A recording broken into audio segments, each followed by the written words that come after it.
Salut tout le monde! On se retrouve pour une nouvelle vidéo pour vous parler des résultats du tournoi actuel. Donc je vais directement me lancer en vous parlant un peu du sommaire, etc. Et des sujets que je vais aborder que j'ai pas écrit dans le sommaire parce que c'est quelque chose qu'on va vraiment parler très rapidement.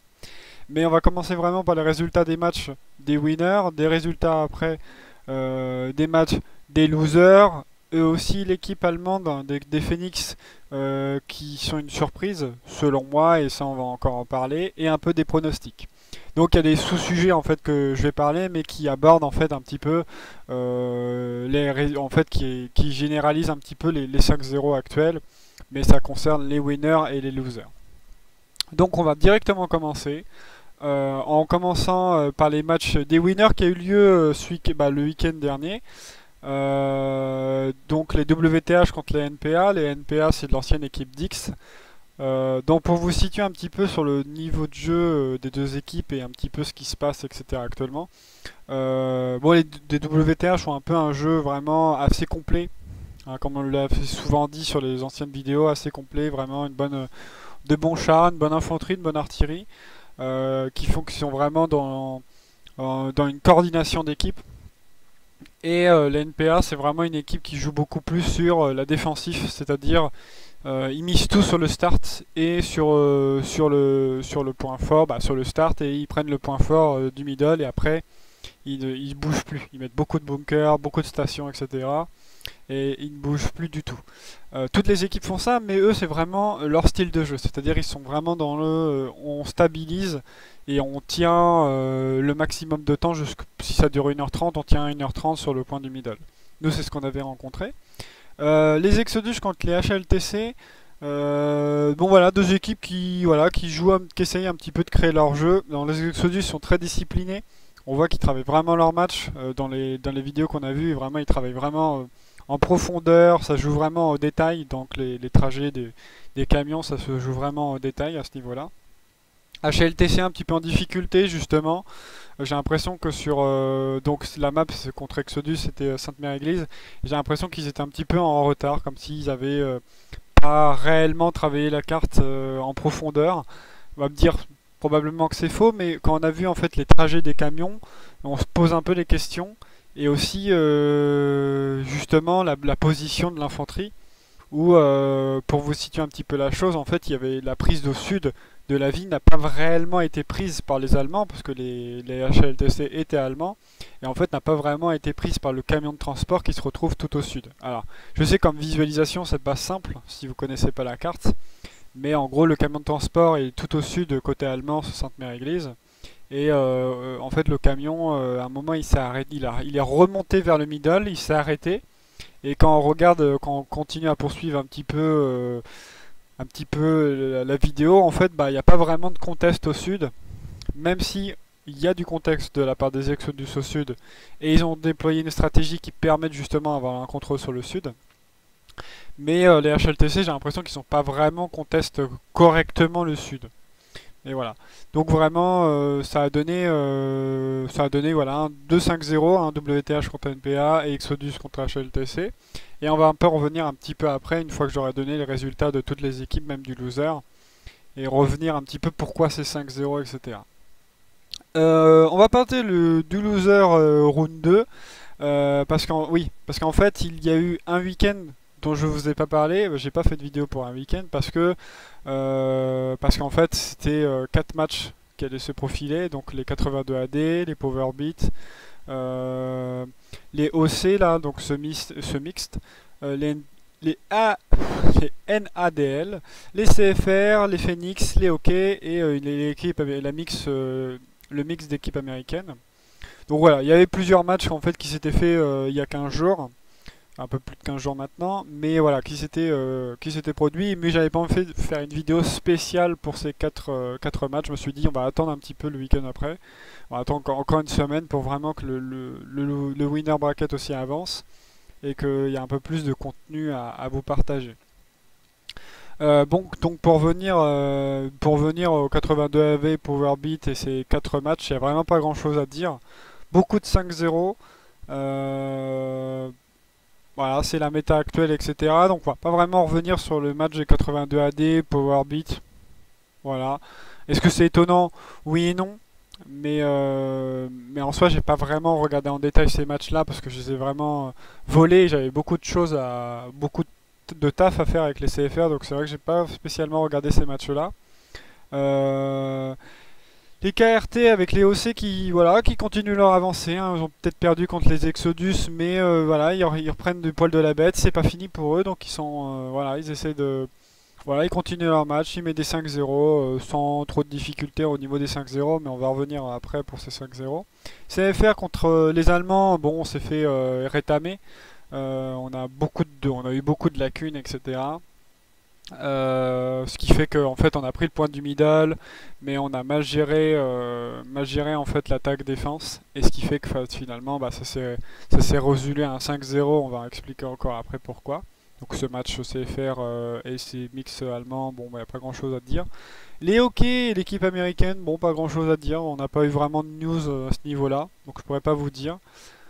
Et voilà, quand on continue un peu sur le loser bracket, donc le week-end dernier qui s'est passé, 82 AD, KRT OC, donc ce mixte qui ont regagné 5-0, donc ils remontent le loser bracket. Et cette équipe allemande, donc ce mix allemand contre le mix américain, juste en dessous, qui ont encore le mix allemand qui a encore gagné 5-0. Donc voilà à peu près le tableau. On en parle vraiment très rapidement des résultats parce que c'est pas ce qui. Bah, je veux dire, il n'y a pas grand chose à dire. Par contre, on va vraiment parler beaucoup plus en détail de la méta. Ça, c'est vraiment le plus intéressant. Et un petit peu, voilà, le pourquoi il y a certaines équipes finalement sont très fortes, qui ont un bon niveau, etc. Mais surtout de la méta actuelle et la problématique actuelle.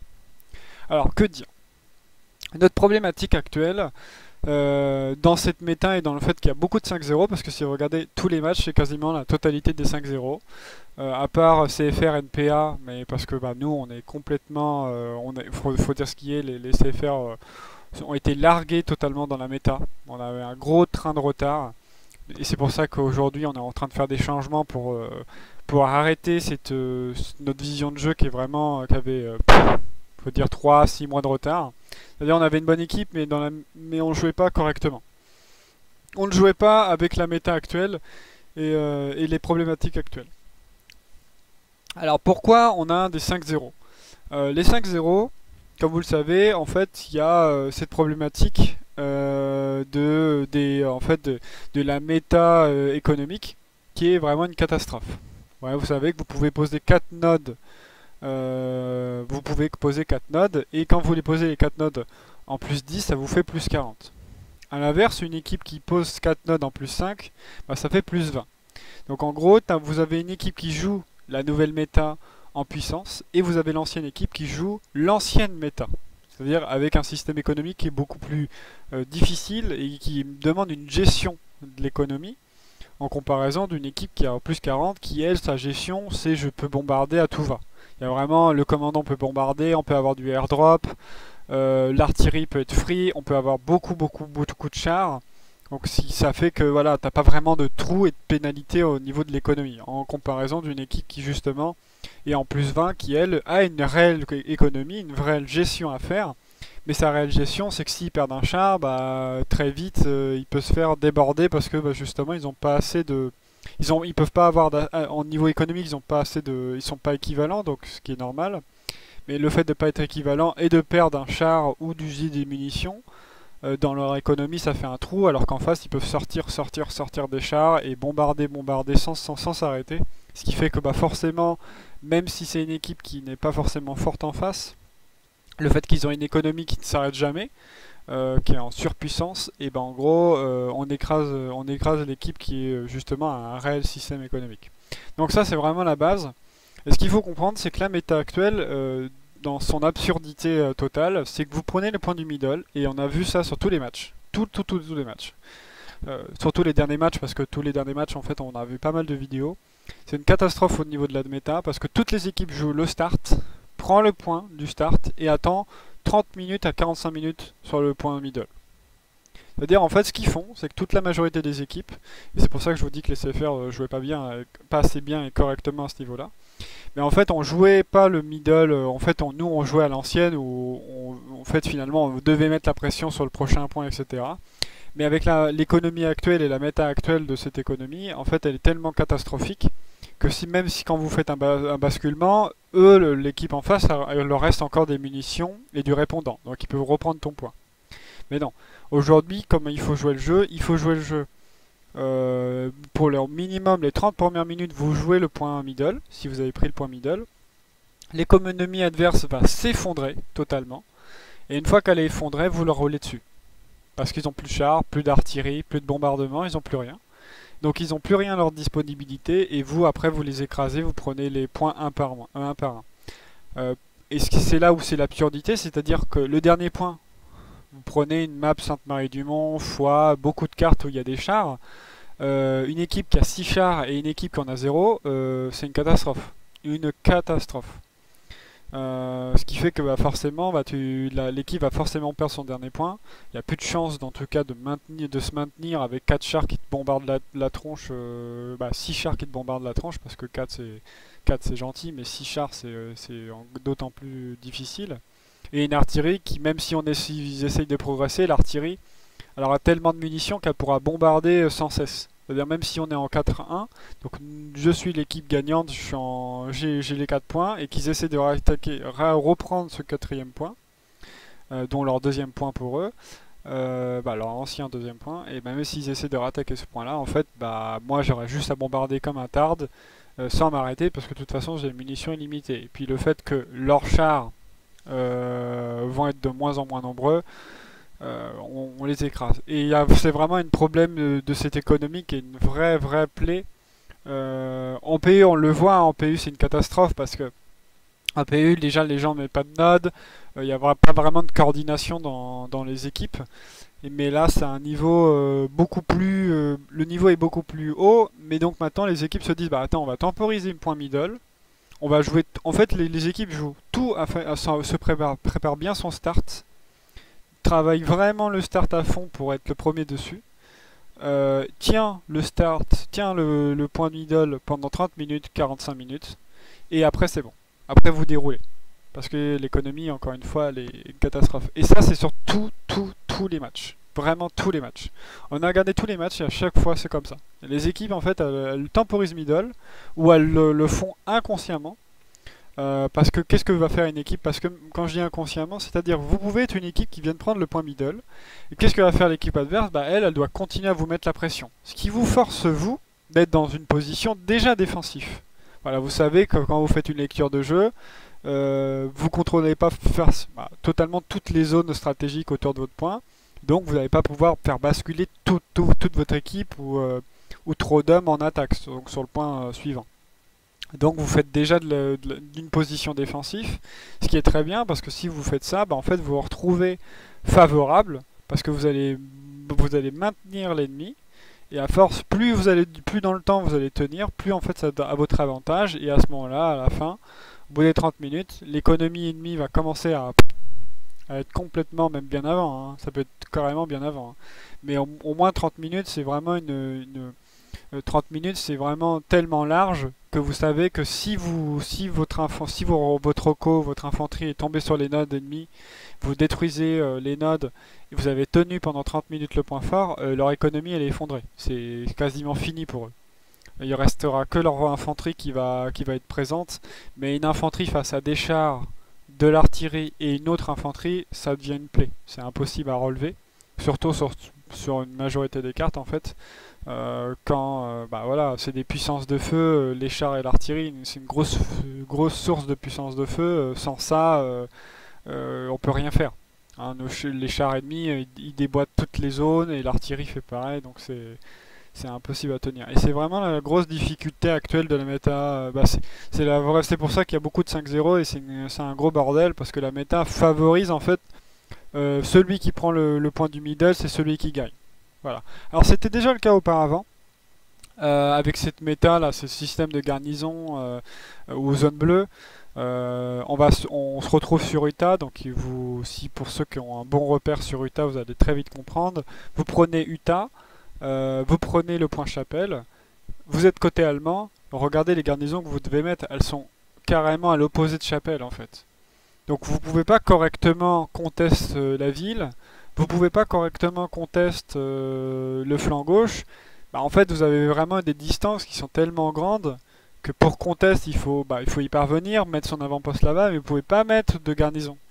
Donc si vous perdez votre avant-poste, vous refaites un demi-tour et vous devez vous retaper les 200 mètres.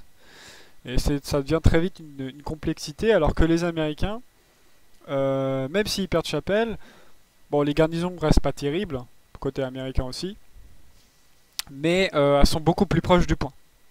Il y a moins cette complexité. Après, les garnisons restent pas terribles, hein. C'est pas non plus les meilleures garnisons qu'on peut avoir sur le jeu, parce qu'il n'y a pas vraiment on peut pas vraiment cacher et positionner les garnisons comme on veut, pardon.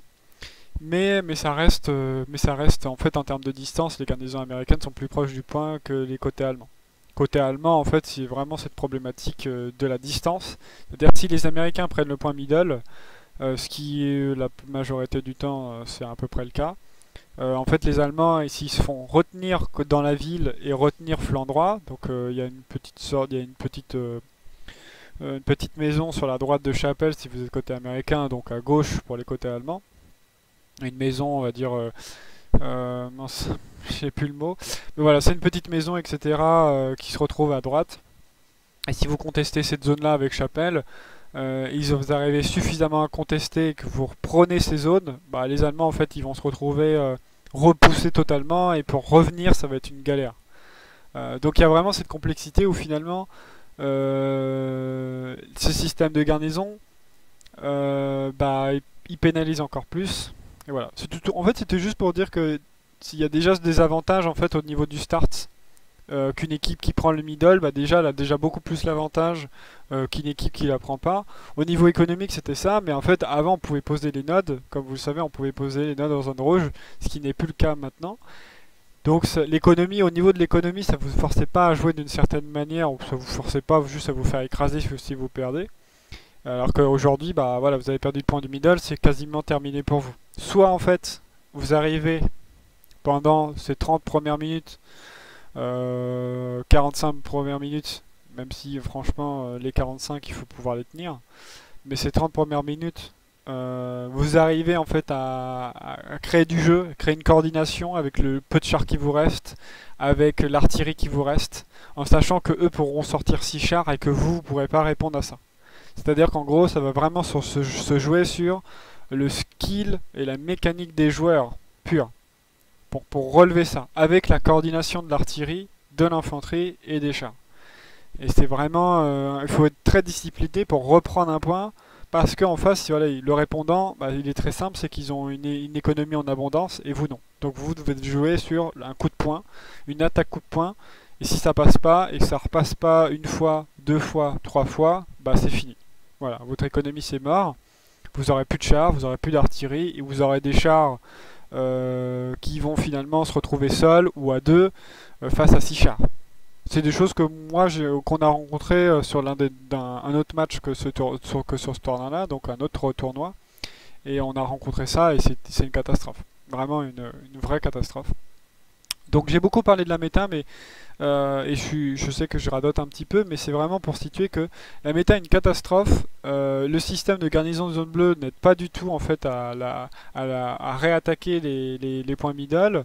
Celui qui est avantagé pour prendre le point middle, bah, il est avantagé en termes d'économie, en termes de méta. Donc en fait, ce qui fait qu'en fait les forces allemandes et américaines sont plus ou moins équilibrées actuellement, mais maintenant c'est la méta et l'économie actuelle qui est une catastrophe. Et aussi le fait que les garnisons doivent les mettre dans zone rouge. Bah, c'est ça qui pénalise en fait finalement juste une équipe qui est pas forcément mauvaise, mais juste elle a perdu le start, bah elle va se faire écraser après. C'est très compliqué. Comme je l'ai dit, il faut vraiment qu'elle arrive à structurer son jeu, à avoir une bonne coordination. Et quand je vous dis une bonne coordination, il faut avoir de l'expérience, il faut avoir beaucoup joué, mais avoir une coordination char, infanterie, artillerie. mais qu'en face aussi, ils n'arrivent pas à répondre de la même manière. Alors qu'ils vont répondre de la même manière. C'est pour ça que je vous dis une bonne coordination, parce que cette attaque coup de poing, ben, en face, ils ont aussi du répondant. Ils auront plus de chars et plus de munitions artillerie. Et aussi un bombardement commandant qui peut être balancé plus facilement, puisque leur économie va pousser comme des champignons bah, un peu gratos, quoi. Donc voilà. Donc on a parlé un petit peu de ça, et ce qui fait qu'on a beaucoup de 5-0 et la méta actuelle est une catastrophe. Vraiment une catastrophe. Il faut vraiment que ça change vite, parce que ça crée en fait un jeu qui est en total déséquilibre. Et en fait, ça montre pas le réel niveau des équipes. Ça montre juste bah, une équipe qui a pris le point middle, a bien tenu le middle. Ça veut dire qu'elle est tout de même bonne. Elle a joué un bon start. Mais même ça, on pourrait même pas dire qu'elle a fait un bon start, parce que on peut partir du principe que si le point est favorable à une équipe, ça donne déjà un gros avantage. Voilà. Vous restez basé là-dessus, un avantage économique. Et il va juste falloir du temps avant que cette économie florissante arrive, et qu'en face justement l'économie de la ruine arrive aussi. Voilà, parce que en fait vous avez juste pris le point de middle. Donc c'est vraiment une méta un peu catastrophe. Donc les prochains matchs, donc les pronostics un petit peu qui va venir sur les 3 prochains matchs. Donc les WTH Exodus, ça va être un sacré match.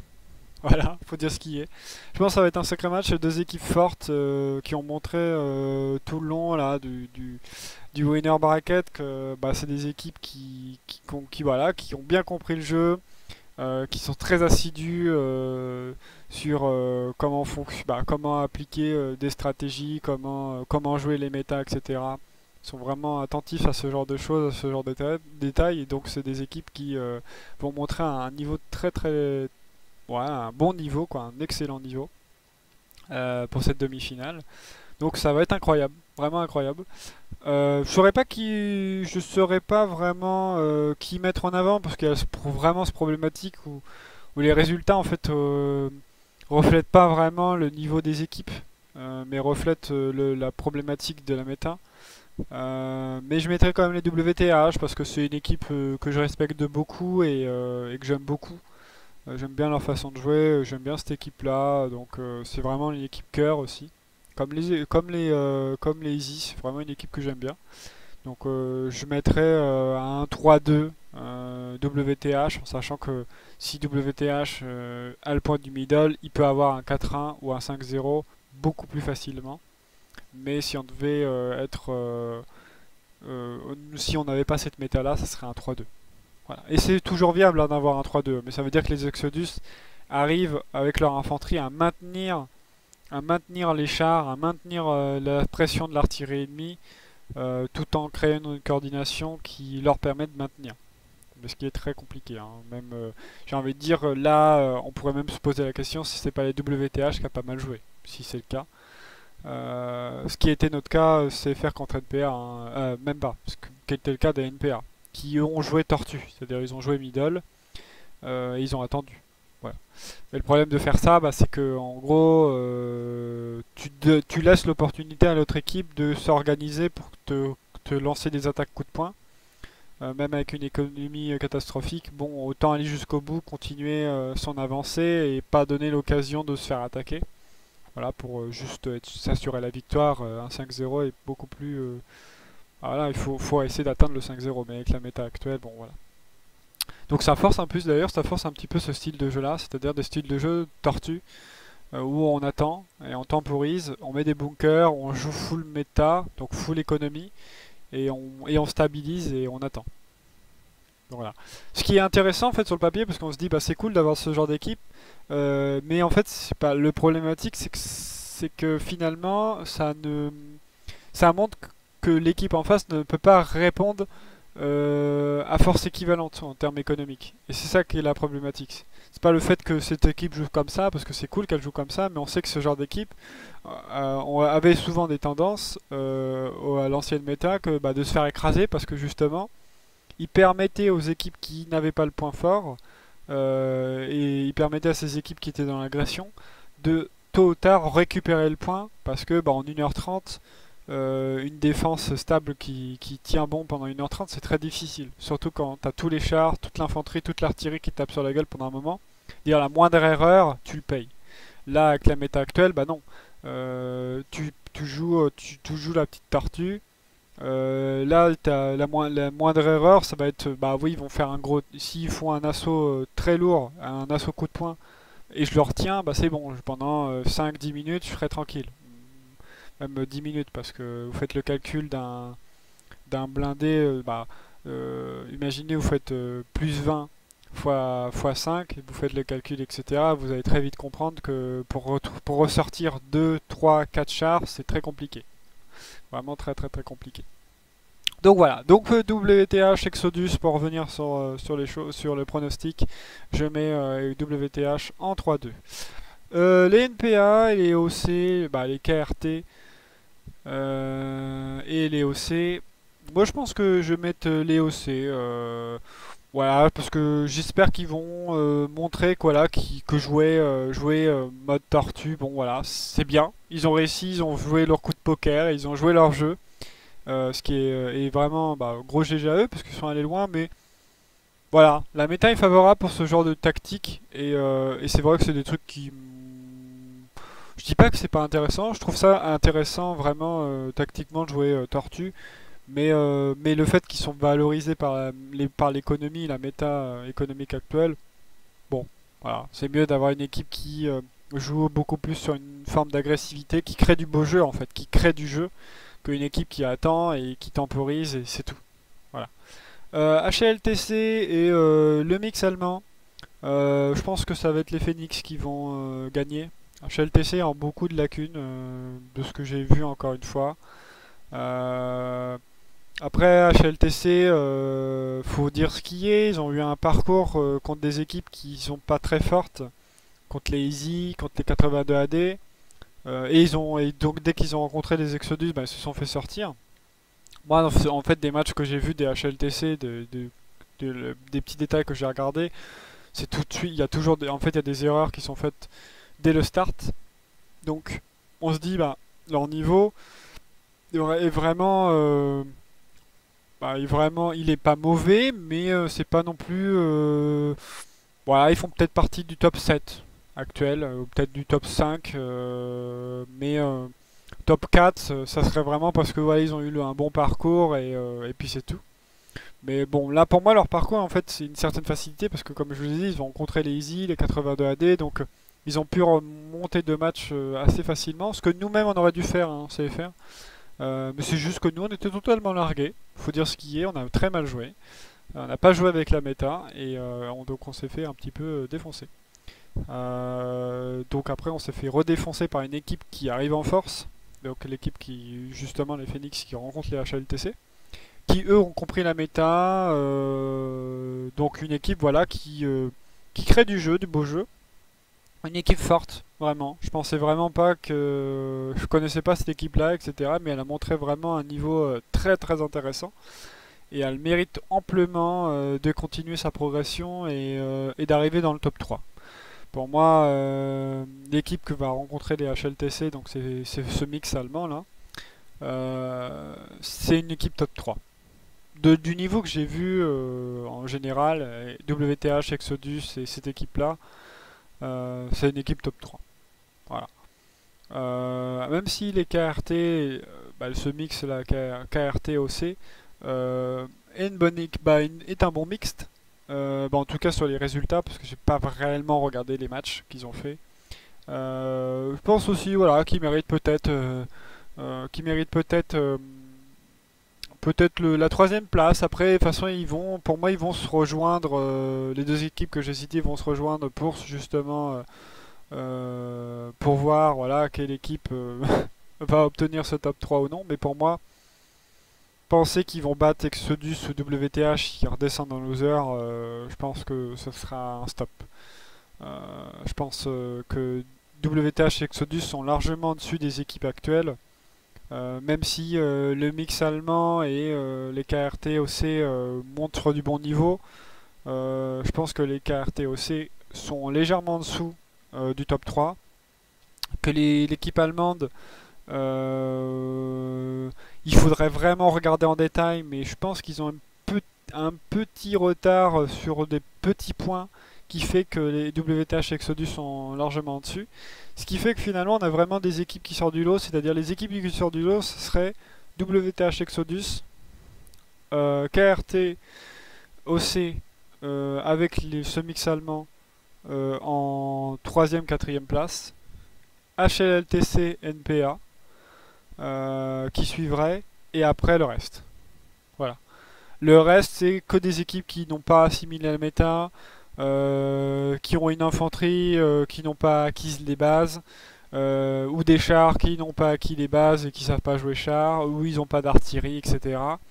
Et moi, en tout cas, c'est ce que j'en fais comme lecture déjà, même si on en reparlera une autre fois, mais c'est vrai que ça reste intéressant. Et il y a vraiment cette vision de jeu qui est importante quand on regarde vraiment le niveau de jeu. On peut vraiment, vraiment distinguer les niveaux à partir de ça.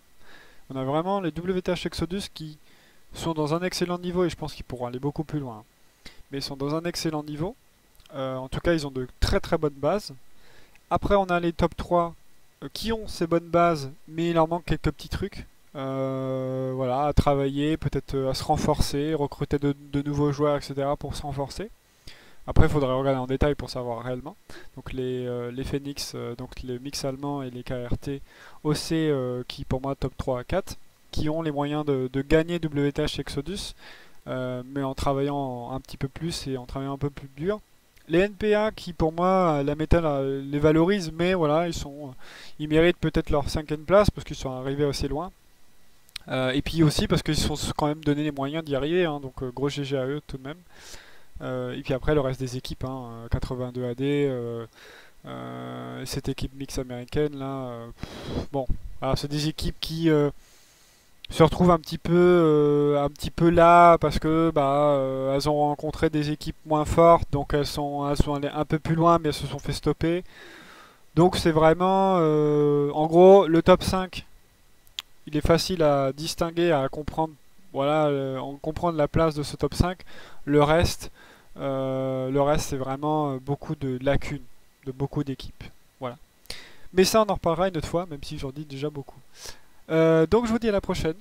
À la prochaine pour, voilà, pour reparler de cette demi-finale et de ce loser bracket. Et on arrive très rapidement on arrive très rapidement à la fin du tournoi. Mais en tout cas, voilà, c'est toujours un plaisir de faire ce genre de vidéo.